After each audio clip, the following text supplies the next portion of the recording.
আন্তর্জাতিক অপরাধ ট্রাইব্যুনাল আইনের বৈধতা চ্যালেঞ্জ করা রিট খারিজ করে দিয়েছেন হাইকোর্ট। আবেদনকারী সুপ্রিম কোর্টের আইনজীবী অ্যাডভোকেট মোহসিন রশিদ জানান, এ আদেশের বিরুদ্ধে আপিল করা হবে।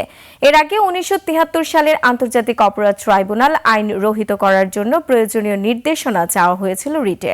আবেদনে বলা হয়, আইনটি তার মূল উদ্দেশ্য পূরণ করেছে এবং ভবিষ্যতে রাজনৈতিক প্রতিপক্ষের বিরুদ্ধে অপব্যবহার বা অপপ্রয়োগের আশঙ্কা রয়েছে। এ কারণে এ বিষয়ে রুল জারি করে বিবাদীদের কারণ দর্শানোর নির্দেশ দেওয়ার আবেদন জানিয়েছিলেন তিনি।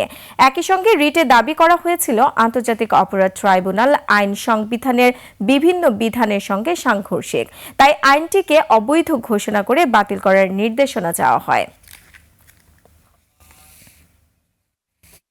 রিজেক্ট করেছেন। ওই যে অ্যাটর্নি জেনারেল বলেছেন যে এর আগেও এটা চ্যালেঞ্জ হয়েছিল, যখন জামাতের নেতাদের ট্রায়াল চলছিল তখনও কোর্ট এটা করেন নাই, বিকজ 47(3) বার আছে।